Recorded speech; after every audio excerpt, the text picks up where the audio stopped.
this.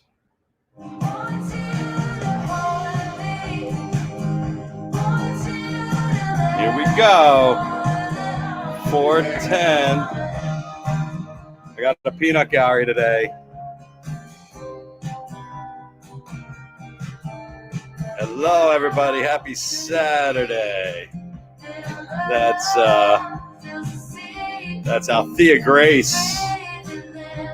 My friend John Topper and Mark Wellens are working with this artist called Althea Grace, and they asked me to shout her out today on the show. So I'm starting the show. As you know, sharing music isn't easy. Happy Saturday, everybody, as I drop my cell phone. Probably a couple brain cells. I hope everybody is surviving out there. I know I saw a guy yesterday running on Instagram. My daughter showed me, and as he's running down the street, it was recycling day, and he was showing everybody's recycling, and everybody's was bottled up, just big bins of empty bottles. So obviously everybody's staying self-medicated out there. And today we are on this would be day 7 of week 3 of doing the show. I'm Jeff Kravitz. I come to you live every day at 4:10 on 420 Live. And we chat with some of my people, some of my friends, the people that I've met along the way and worked with and collaborated with. And the past couple weeks have just been eye-opening experience. And, you know, a lot of people have been name-checking Pinky Kravitz, my dad, who was a radio talk show host for many years in Atlantic City. And that is a tribute. It's just an honor to hear that, this is a total kismet. This is by accident. I'm not here. This wasn't no big plan. I don't think anything that we're in now is some big plot of everybody like, what are we going to do? You know, there's going to be some big disaster. Where are we going to turn? So, you know, when the chips were down and I couldn't take my camera out anymore, and I'm looking at festival after festival cancel, and I'm watching my whole life change, I turned to the thing I know best, which is bullshit and talking and being with my friends. And I guess bullshit's a good way to put it. Just connecting with different people from around the world that I've met over the socials, through YouTube, through Facebook, Instagram, and also in real life. So a lot of people followed my work, have seen my work, and I've worked with, and now everybody's a captive audience. You're all stuck at home, and we're all figuring out what to do next. I have some really stiff competition today. I know I have my friend Jeff Ross is going to be on a comedy special right now. Bob Saget's doing to raise money for all the comedians that can't work. So I encourage everybody to donate to their favorite causes. My friend Travis Larendine has been doing the Sofa King Festival. He's raised over $100,000 that he is giving to the New Orleans musicians they live gig to gig, these people. So it's really important. And, you know, the cruise, we're going to get into that with Brad a little bit about our cruise and everybody that's sitting home and used to be on the road and is now, you know, sitting around figuring out what to do. Hopefully distracting you. I'm here to just take you away from all this for a minute. You know, we all know what's going on. We all know this is a giant shell game that we're being played, and it's all has to do with picking our pockets and making everybody rich. But I digress. I am not here for that. I'm your distraction today. So we're going to distract you a little bit with my guest, my first guest, I have one guest today, Brad Sands. Brad and I have met in 1996. I got a laminate from him, Rolling Stone. I was going to see Phish out at Red Rocks. I was like, that should be cool. So Phish played 4 nights at Red Rocks, and I told Rolling Stone I was going out, and they're like, you know, we would like some nice live stuff of Phish because we really think they're starting to go somewhere. And that was 96. And they'd already played the Garden and sold it out over New Year's runs. And they sold out Red Rocks for 4 nights. And I met Brad at the backstage door, and he handed me a photo pass. And, you know, after that, I saw him all the time because I was a Phish head, and my love for Phish was just developing. And I'd been seeing the band for a couple of years at that point. And now I am, I was supposed to see 300 shows, top 300 shows this year, but who knows if anything's going to happen this year. I think it's all up in the air because we have a bunch of idiots running everything. So to put ourselves in the hands of experts, we're going to entertain you at home with professionals, with people that I know and love. And today we have Brad Sands. I'm going to bring him on in. Hello, Brad. How are you? Good. How you doing? You know, the only reason I even agreed to do this was because I wanted to get more views than Stuart Copeland. That was my whole goal of this whole thing. So yeah, you guys are battling it out. I expect I'll beat him in that, you know. Stuart was absolutely amazing. You have way better audio. That's the only thing I've been seeing because Stuart is just all over the place. Yeah. So he, but So the you've couple been things through it, get out Brad. of the way first. I know one thing is that Hold on, I Brad. did I'm hear. switching off a Bluetooth here in my house. Might make me switch here. All right, here we go. Let me hear you. I did hear that the first case of coronavirus in New York City did actually come from a bottle cap. Is there any truth to that rumor? I'll take the Fifth Amendment on that. Yeah. Yeah, it's the lack of bottle caps because keep it open and then the bacteria goes in. Right. Yeah, So, the sharing of the unopened of the open bottle capless water was a big proponent in spreading. come on, you gotta admit that's kind of like the stupidest rule ever. It still drives me crazy at the forum. Anyway, And I tried to change it at the forum too, but yeah, the whole thing. I'm more. A mess. I'm bigger in New York, Brad. I'm much bigger in New York City. Yeah, I bet. How's your quarantine? It's fun. I mean, it's okay. It's hard to say. It's like like it's weird thing being like a manager of bands. It's like I've been working a lot, but it's a lot of rescheduling, a lot of this, it's very exhausting, because it's like it's a pretty trying time in the music industry right now. And I think all of us had, mainly had taken for granted the thing we love the most, which is getting together with our friends, getting together with people, getting together to see concerts, to see sports. I mean, in essence of all that kind of stuff, my whole life has been upended. Personally, it's like no concerts, no sports. You can't go to the beach. You can't even go hiking. I mean, those are the four things I do. That's it. I know. I've gotten a pretty good at making hamburgers in the pan, at home. So there's some bonus to it, but yeah, it's strange, it's a weird thing because you can't even get bands together to do a live stream because they're not supposed to be together either. It's just the whole thing is hold on, guys at home, you're probably gonna have to turn your speakers up a little bit. They're saying they can't hear you, and for some reason it sounds fine out there. It sounds good. They're listening to it outside. It sounds all right. So everybody at home, you got to turn up your computer speakers. I mean, I can talk a lot louder, but I don't know if we want that either. I don't want to get riled up. Yeah, I don't know. Yeah. So what were you in the middle of? What did you get yanked? I know Oysterhead probably, right? Well, I mean, a couple things. The first things were, Oysterhead obviously had dates in April, and then Chicano Batman was supposed to play Coachella, and obviously, it was such a slow build in the sense that, at the middle of February, it was like, oh, this looks pretty bad, but I'm sure Coachella will still happen, And then like a week later, it seemed like there was no way that was going to happen. And then, like there was that one day, I think, where the NBA, Tom Hanks, and something else happened all within, an hour. And that was pretty much when that all happened. It was like the writing was on the wall. Yeah. Coachella, I couldn't believe the people online being like, cancel Coachella. Yeah. And I think it's like rooting for bad shit to happen. And I really don't want to do that, but everybody's got to wise up. And how about Ween? Were they on the road or they just done something? And then the actual first show, Ween was supposed to play in Las Vegas, March 17, 18, 19 or something like that. It was part of the March Madness thing, And my trusty cohort, Patrick Jordan, and I, we would go one day, we're like, it's fine. The other day, we're like, no, we can't do this. And then there was just one day where we're like, what the hell are we thinking? Like, we can't do this. We called the band and everybody. And then 2 days later, it would have even been more absurd to even think about doing it, it wasn't a good look. We had to move Ween's Vegas shows, Ween's Texas shows, which would have been this weekend, I think. And then, Coachella for Chicano Batman, and obviously Oysterhead. We had that whole week going. It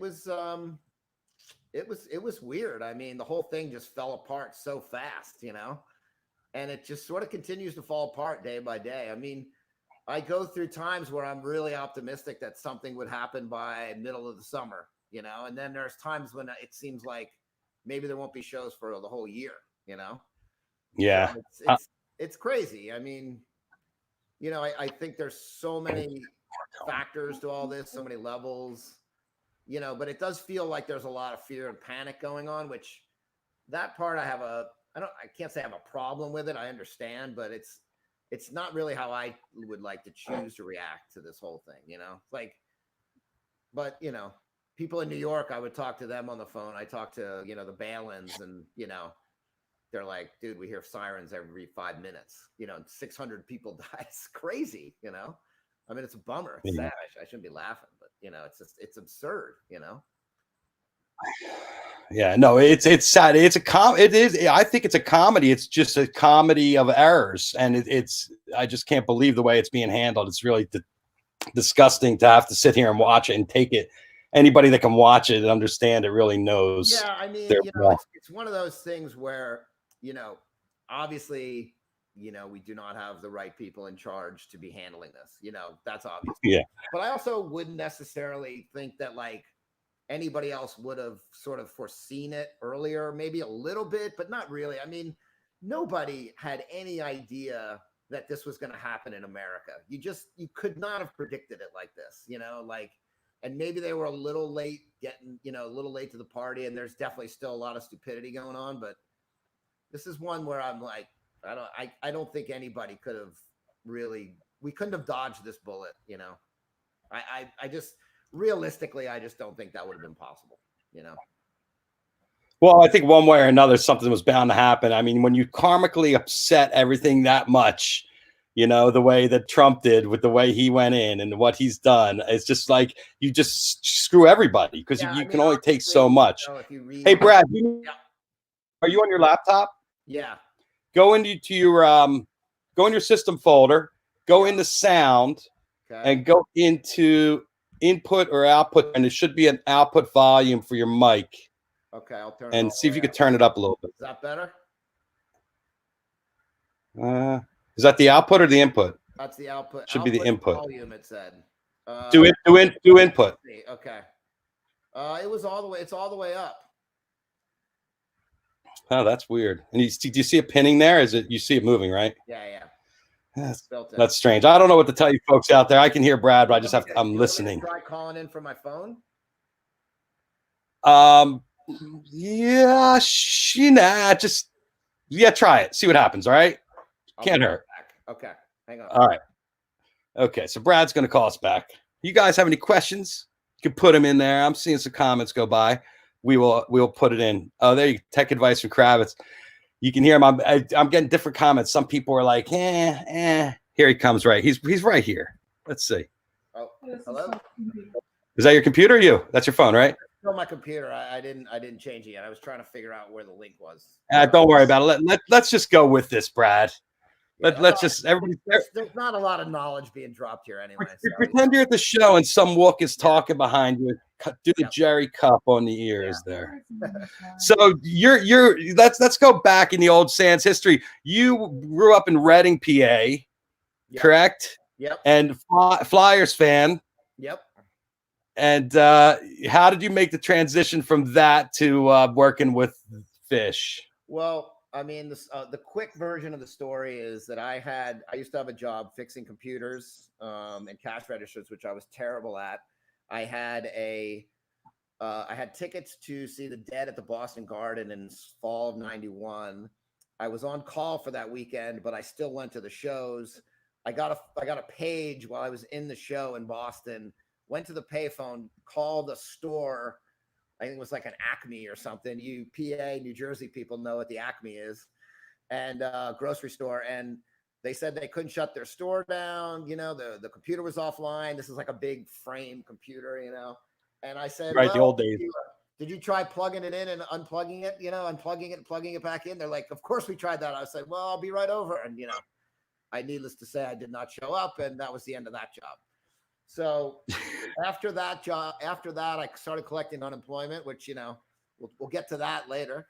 I went out, I was driving out to see the Dead shows in '91 in California. And on our way out there, we stopped to see Phish the first place was Chewy's. Shout out to my friend Chewy, who I know is probably not watching, but shout out to him anyway. We went to Chewy's on, I think it was October 23rd, 1991. And then a show in Flagstaff, 91. And then this place called the Club West in Santa Fe. At that gig, my friend Dustin and I were, and my other friend Greg, we were just hanging out in the town. We got there early and we asked them if they wanted to help loading their gear in. And later that night, their tour manager at the time, Andrew Fishbeck, asked me if I wanted to sell the merch, and I was like, sure. I thought it was cool. We just thought it was cool to like push the gear around. Yeah. And that night, how old were you? 21. So And a lot of people didn't make that transition from the Dead to Phish. Like a lot of people, it wasn't like a natural thing. Did you? Well, what was your? Well,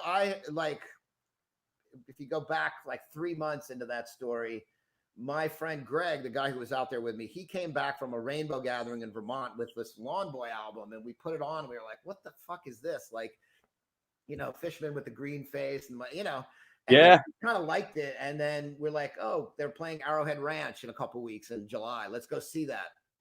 And I remember on the way in getting there was a flyer they were passing out, like, go to this show and we're having a free concert at Amy's Farm in August. We were like, who's going to drive to Maine to see these guys? This is ridiculous, blah, blah, blah. So we went to the Arrowhead Ranch show. And I remember just initially, the thing I liked about them the most was, for me at that point, the Dead was on the down curve, like Jerry was not good. Like Brent had died. Well, even in 91.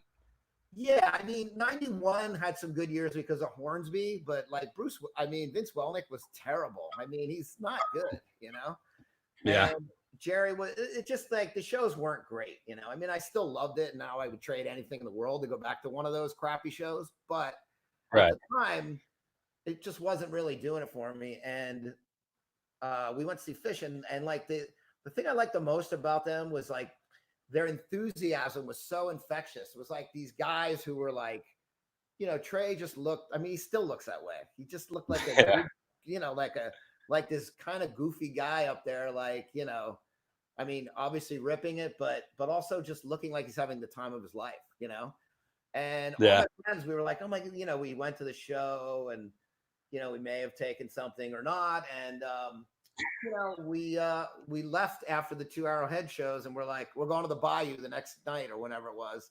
And then, of course, a week later, we were at Amy's Farm, So that's the transition to Phish was pretty quick. But I mean, if I'm honest, they'll never be the Grateful Dead for me, even though.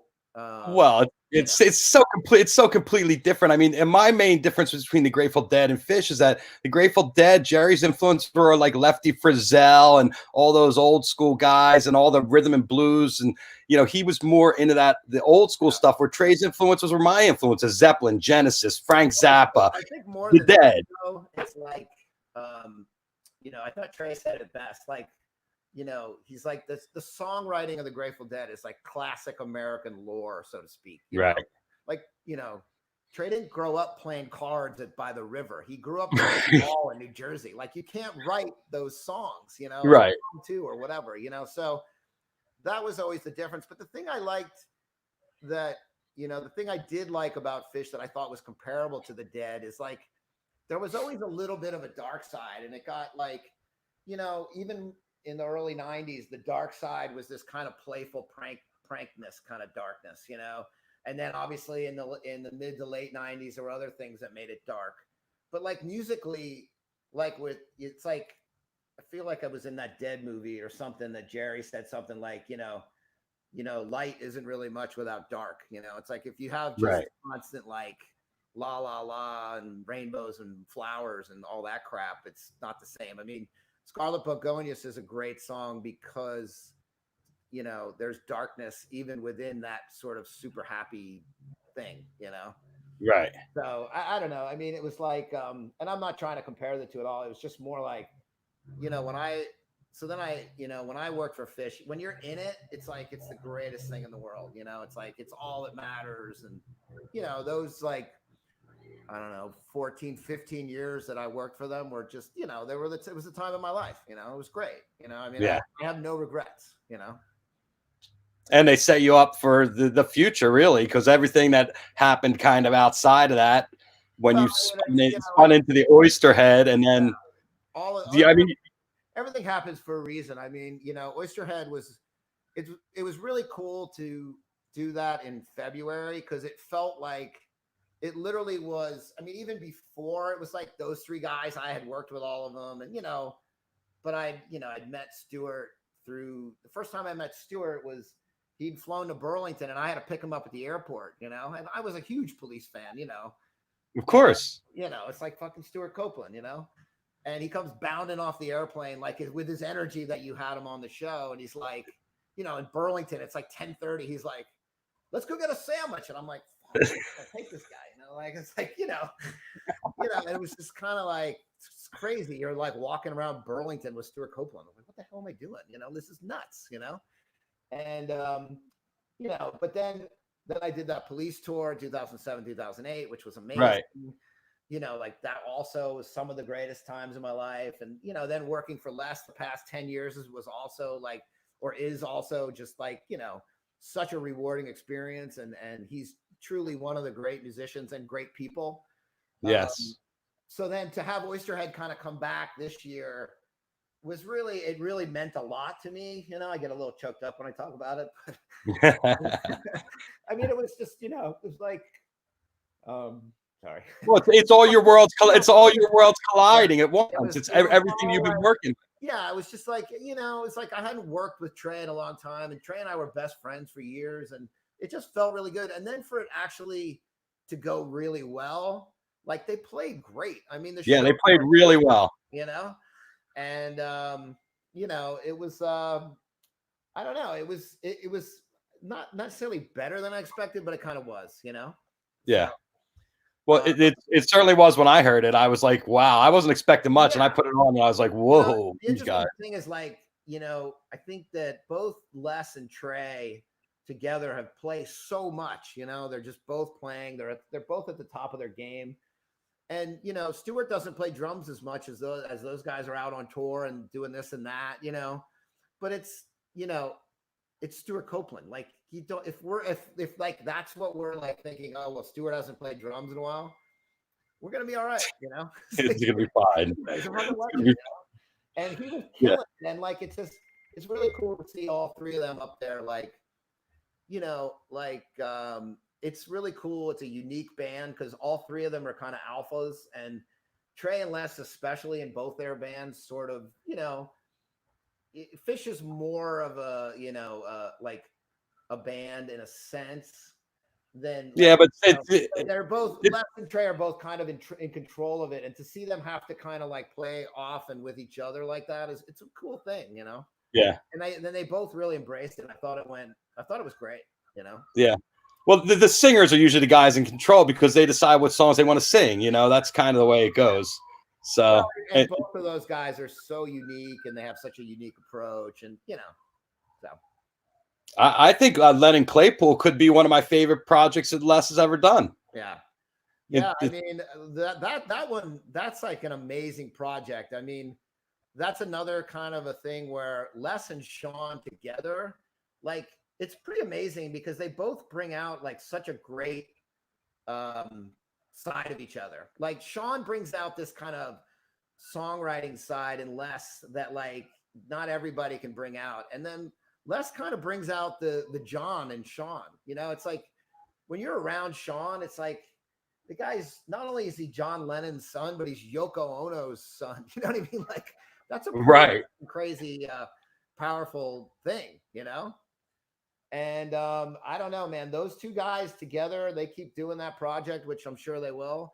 It's pretty amazing, you know. Like they're you know they're both like they. It's another one of those kind of things that's really cool, you know. And Well, Sean's great. I mean, you know, like you've heard me tell stories, and I like drop names of like Stuart Copeland or Les Claypool, whatever. Like we were talking to Sean one time, and I think Les said something like, "Well, you know, what's it like for you on Father's Day?" He's like, "Well, you know, like David Bowie was around and Andy Warhol," and you're just like, "Jesus Christ, those guys," you know, like that's a whole different kind of life, you know. but he's amazing. He's a great guy. Well, his dad was probably one of the greatest songwriters of all time, and a legend, a musical legend. Pretty much started rock and roll as we know it today. You know, the intricacies of the Beatles influenced everybody. But all the Beatles kids projects have been pretty lame. I haven't really I've seen a lot of them. I mean, Sean is definitely like, all his musical projects is like, he's the one guy who he's done nothing to like sort of tarnish the legacy of his father, you know? Right. I feel like if his father was alive, he would be, you know, really proud of the music that Sean puts out there, and the way he carries himself as an individual too, you know? Yeah, he's incredible. What really blows me away from him is his guitar playing. He's a great guitar player. He's amazing. Yeah. Who taught him? Who was his? But didn't he have some unusual teacher or something like that? Or I don't know. was it? Or is just he? When I saw. I think Les taught him most of the licks on the Claypool Lennon stuff. You know. Oh, to go through what they're. I'm sure. Well, when they collaborate, do they just sit there and write the stuff together? Is it 50-50? Yeah, it's a little bit of that, and you know, they come in with a lot of their own songs, but like they'll play all the instruments together and all that kind of stuff. It is a real collaborative project, and I think both of them just, you know, they really enjoy each other's company, you know. Yeah. How about your new act, the Chicano Batman? Yeah, I mean, that's going really well. I mean, those guys are also like great band. You know, their new record is really good. You know, we had the first single we released called Color My Life came out, and that one got a lot of play on Spotify. And then you know, we just dropped another single, Pink Elephant. I really feel like those guys are poised for a moment. You know, they're great band, great guys, you know. Well, their debut album was strong. They got a lot of great press. Yeah. They were like an it band for a minute when they first hit. Yeah, I mean, I think they're great, you know. So it's been a great. I love working with those guys, and you know, it's great. So you're working with a lot of bands that first begin with the letter P. Yep. I don't know if you realize that. And then the other one is Ween. How those guys never know, another band like the Police, no one would ever thought get back together, and here they are out there. Yeah, beating that pony. Those guys are like, I always feel like they're, you know, like two of the great, like those two great songs together, you know. And I wish they'd make a new record, and hopefully they will sometime. But they're also such a great live band. I mean, it's been a pleasure to work with them and an honor. And you know, I think a lot of it was right place at the right time for both me and Patrick to work. It's great to work with Patrick on that. So yeah, it's good. You know, they're doing really well. I mean, they've never played better live, I think, you know, and they're both in a good place right now. So, you know, hopefully we can get past all this, you know, coronavirus shit and get back to playing some concerts. Yeah, well, everybody's performing. Any of those guys doing the at homes or anything like that? No, I mean, Chicano Batman will probably do some stuff. You know, not really. I mean, we'll probably talk about it, but you know, like it's been like, you know, I think a lot of it is like Primus. We have this Rush tour coming up where they're doing a tribute. It's called A Tribute to Kings, and they're playing the Rush album Farewell to Kings. Oh yeah.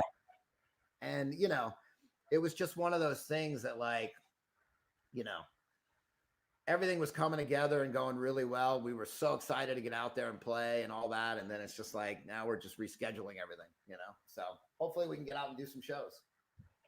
Yeah. I mean, that looks really sick. Dan Canner gave a little comment here. Let me see if I can find it.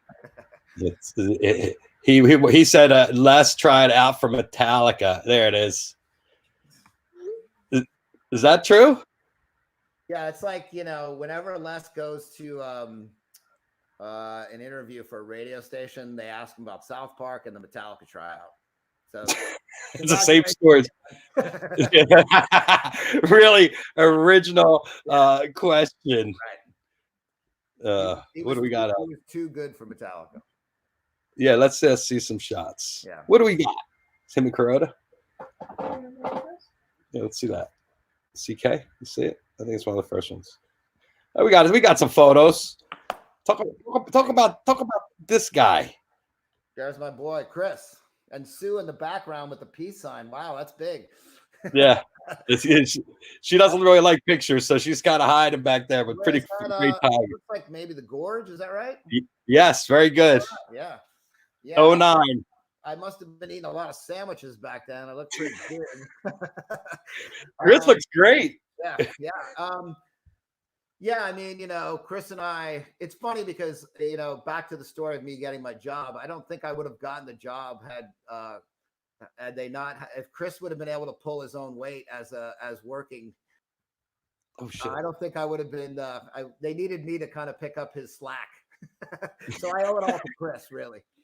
Well, because he probably didn't want to pack the bags and or boxes and move them out, right? The funny thing is the first, probably the fourth or fifth show that I was sort of volunteering for was in Fort Collins, and I'll never forget this. And one of the things I would do is I would always help Chris set up and take down the lights, And Chris and I are like, it's like we both like the Giants, we both like the Dead, we both like all the same stuff. It's very much like, it's like the same person almost, And right. He says to me, he's like, "Oh, so do you think you know how to tear this down by yourself now?" And I'm thinking, yeah, he's just testing. Yeah, sure, definitely, I could do that. He's like, "All right, see you later," and he just took off. And I was like, so I'm packing it up by myself, and Paul, who was sound guy and sort of in charge at the time, was like, "Where'd Chris go?" I'm like, "I don't know." And I feel like that was probably the moment where I took down the light show, packed it up myself, and Paul was probably like, "Okay, we can hire this guy." So there you go. I owe it all to Chris, really. Yeah, you guys were freaking frack for decades there for a while, just unbelievable. Yeah. I mean, that scene, it was so much different back in 1.0, and it's so hard to explain. I mean, I nobody wore a Fishman pattern ever. He was the only guy in the venue wearing that. In fairness, I do believe I suggested we make that merch back in the day, but nobody listened to me. Yeah, you should have done it yourself on the side. There's a store, section 119 in New York, where they're selling all the stuff. I mean, it's unbelievable. I guess one of my friends in Reading told me this, but my dad had a bunch of memorabilia, and some guy had befriended him somehow and scammed him out of getting he got all this old Phish stuff because my dad didn't want it or whatever, And I'm like, "Dad, what are you doing?" And apparently the guy is kind of shady, so. Maybe that's his fault. I don't know. Ike Richmond reached out and he said he would hook your dad up with the Eagles tickets because your dad obviously is an Eagles fan and you're a Giants fan. How did that happen? Well, when I was 5 or 6, probably, or 7, I liked the Dolphins. The Miami Dolphins because I liked the Dolphins and they were good, and and my favorite player was Larry Zonka. They traded him to the Giants, so then I started liking the Giants, and then I just Giants. That must have a little bit of rift there between you and Pops. Well, at the time, not really, because the Giants were terrible, so they would always beat the Giants. So it was never right. It was, but yeah, I'm sure he was probably hurt that that his son didn't root for the Eagles because that's all he cared about. I mean, my dad is, for those that don't know my dad, he's literally Robert De Niro in Silver Linings Playbook. That's who he is, So, but it made for good fun. I was glad when the Eagles won the Super Bowl just for him. I thought he might die the next day just because. So excited. It's like he's got his grandkids and the Eagles. That's pretty much what he cared about. Yeah. Well, I have a lot of friends like that from back there. I mean, I'm a huge Eagles fan, but being here in LA, we don't really have football anymore. So it's really hard to, sit in when it's 90 out. And do the thing. I remember your brother Matty really fondly, and I wanted to bring him up for a minute because it was a really special bond, your relationship with him. And I remember you hitting me up for pictures of Elizabeth McGovern. Was that it? Elizabeth McGovern? Elizabeth Shue. Oh, Elizabeth Shue. McGovern.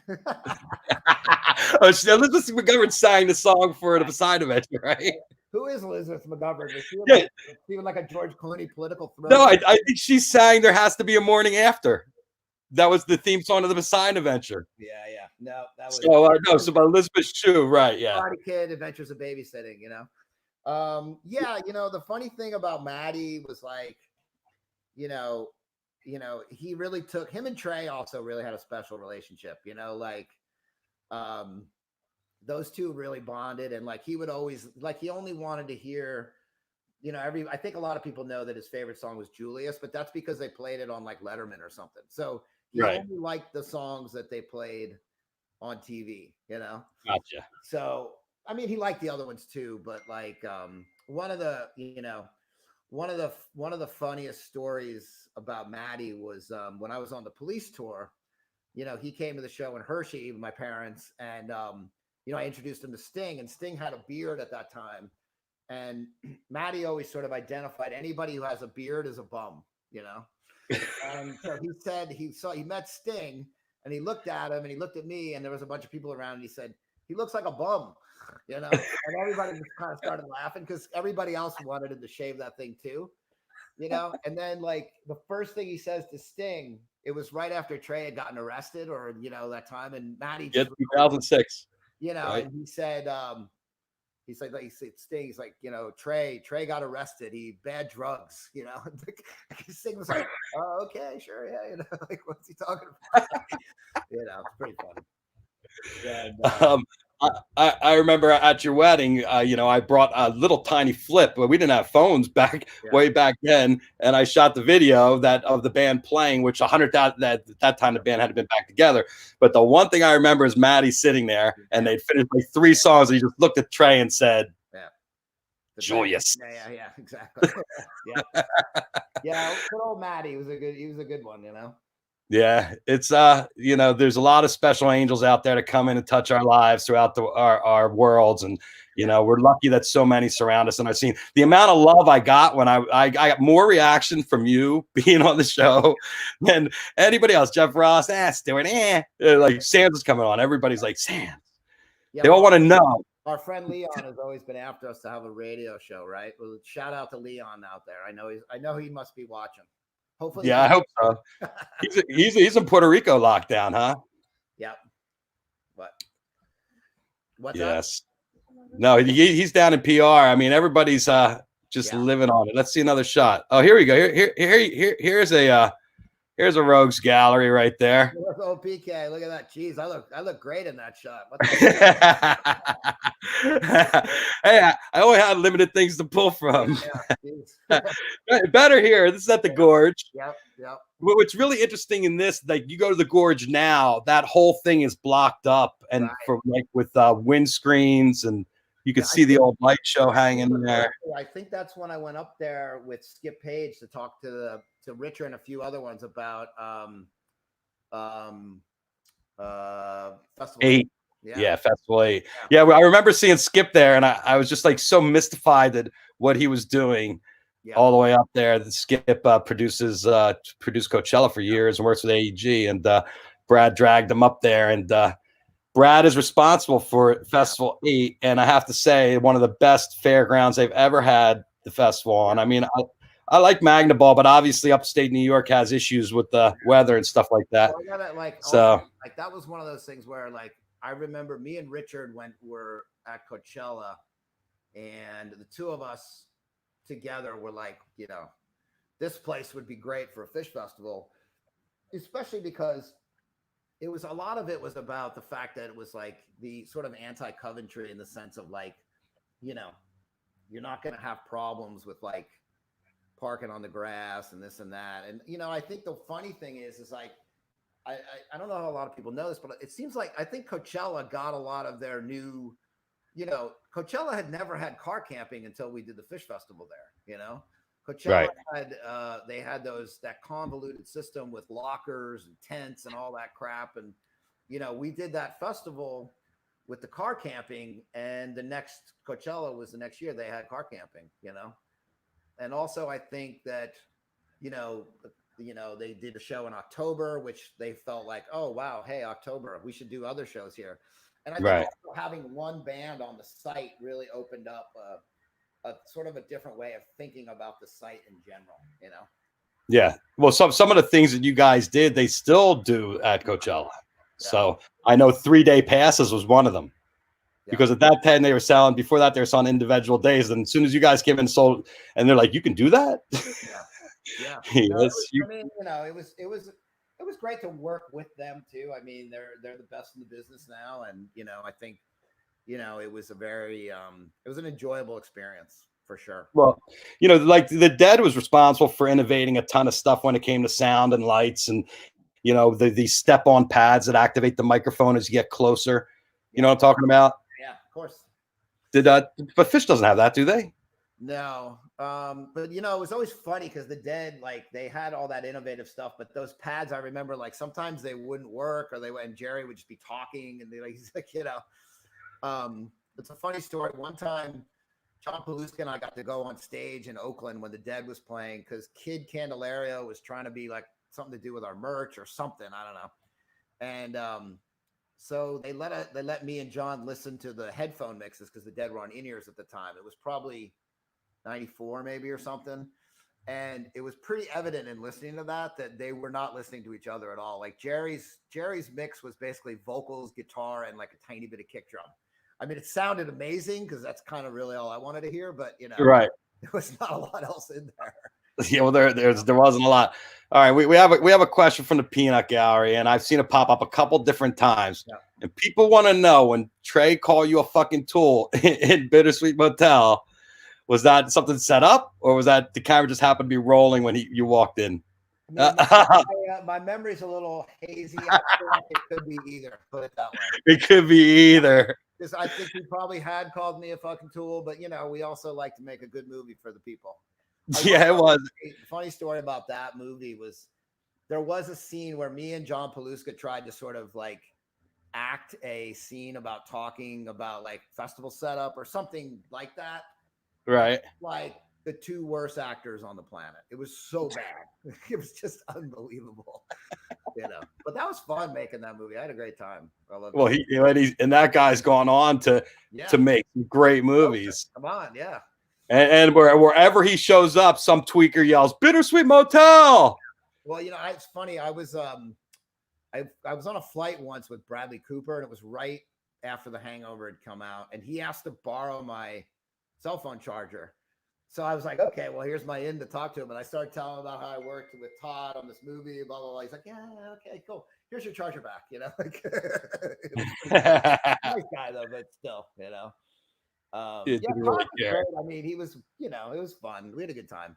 I felt like at least I think it was like Old School or one of those had at least some, like he'd never seen nitrous before, and then all of a sudden there's the scene in the movie with Snoop Dogg and the nitrous tanks. I was like, yeah, all right, we had probably had that effect on him, Yeah, a lot of people get introduced to nitrous and Phish shows. Yeah, that's for damn sure. What do you? I guess you're just waiting out like everybody else, so you can't do shit, huh? Yeah, pretty much just hanging out. I mean, I'll go for like a bike rides or walks or in the morning or something like that. I mean, it's it's not.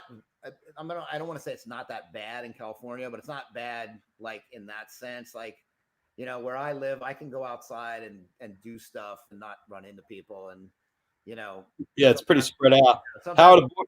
With the boys, they get up super early, so we can go out and do our thing early in the morning, and we don't see anybody.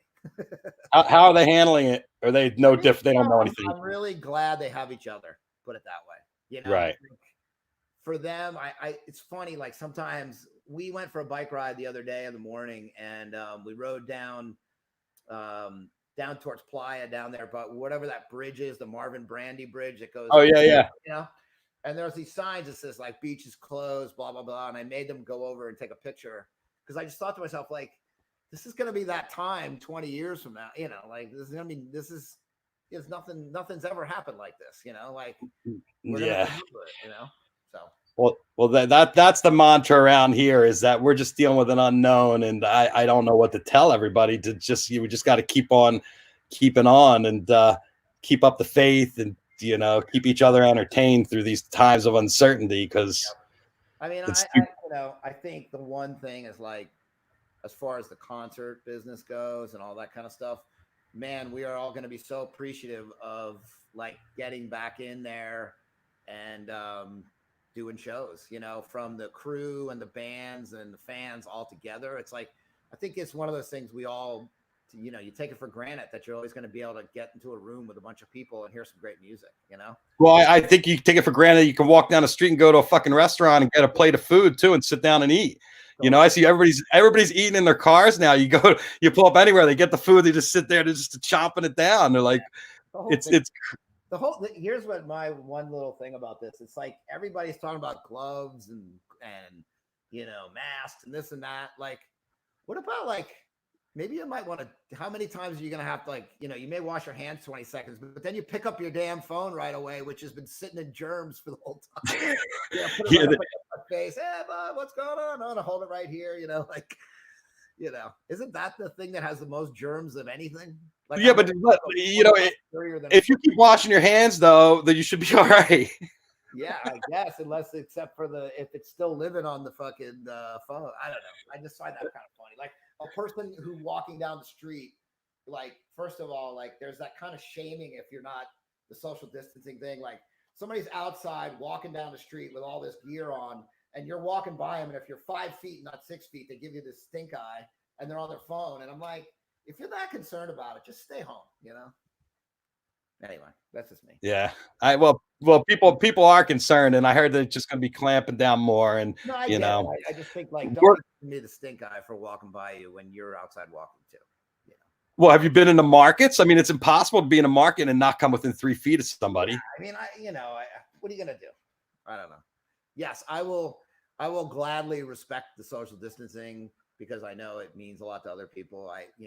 4 feet or 6 feet, whatever. But I hope we can get through this, and I'll do what I can to I'll do my part. Put it that way. Well, I mean, yeah, it's amazing our parts stay home and sit around and watch Netflix. Yeah. I mean, I think the thing is that, like, not to get too crazy or political, but I don't, like, at what point are people just going to be like, you know what? I can't do this. Fuck it. Yeah, it's like. Well, I think what it's going to be is summertime, and I think that it's been really interesting here. I had to try to explain to my kids this saying, and March comes in like a lion and out like a lamb. And this year, March came in like a lion, went out like a polar bear. It's flipping freezing in LA. Went out like a tiger, like the Tiger King. Come on, like a Tiger King. Yeah. What are you watching? You watching Tiger King? You watching all that shit? Tiger King. I mean, I watched the Tiger King. I finished Ozark season 3. I mean, it's just, I actually started watching that show High Maintenance. It's pretty good. Oh yeah, I've seen that before. I've been doing the Narcos season 3. I'm almost through that. Yeah. I mean, I just plow through these things, So I'm at, I guess maybe I'll watch Homeland tomorrow. I don't know. Yeah, it's good stuff. Yeah. Jeffrey Ross said he was watching The Crown. I was like, well, that's unusual, but I haven't seen it. Right. I don't know. I don't really have it. I start watching TV, I fall asleep on the couch. Yeah. It's a symptom. Well, Sanzio, I appreciate your time taking it out and saying hi to everybody and out there. And I'm going to hold on. Why do we have 1/4 of the world? Okay. Drew Katz is asking. Yep. Why do we have 1/4 of the world's cases? Okay, I'll give Drew my answer on that. First of all, the Chinese numbers are being reported are obviously not what's actually happening over there, right? Right. Oh, absolutely. Probably 1 or 2 more zeros on that. Yeah, and then I would guess the reason we have a lot more than anywhere else is we have a lot more people. Other than China.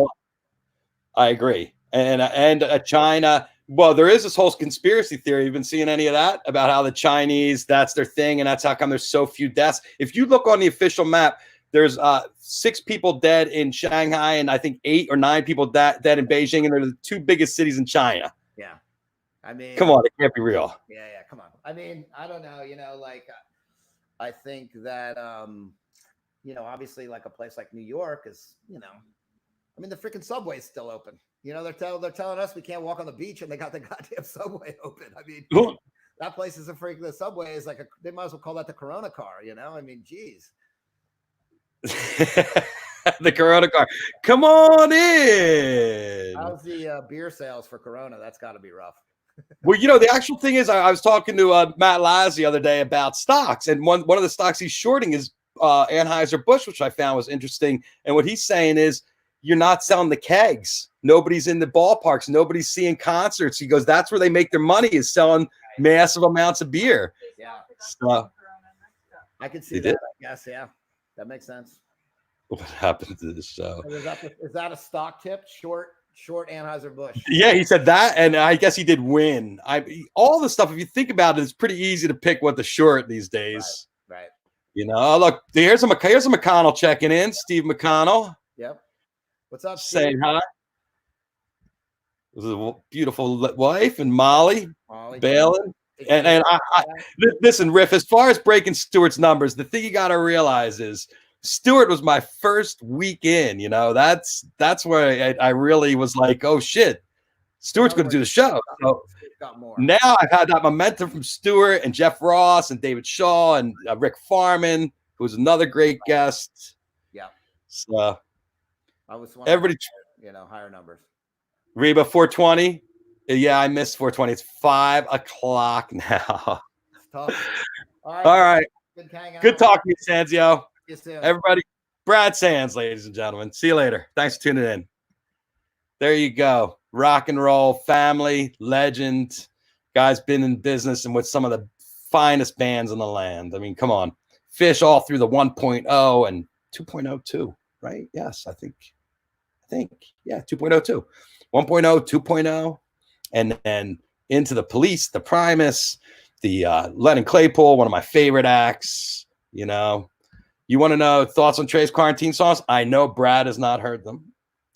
I don't know who the guy in Reading is, but obviously, Brad's dad is a soft touch.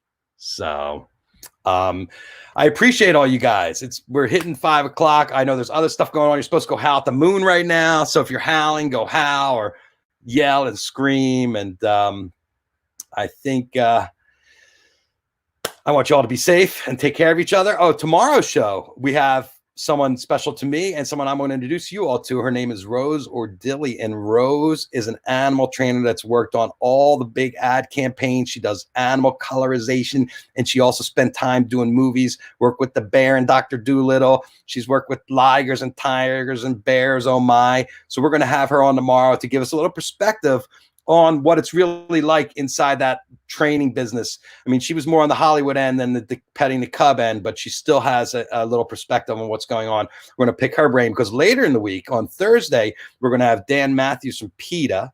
On Tuesday, we're having Dan Cantor. And Paulie Shore said he's going to call in this week. And, I have a couple slots I'm filling. I'm working it. I'm shifting, I'm jiving, I'm moving it this way and that way. It's Saturday, so that means tonight I will be playing my guitar probably around 10 o'clock West Coast time, 1 o'clock, late night jams, lasers, smoke show, and me trying to stay in key. Got to do something to kill the time.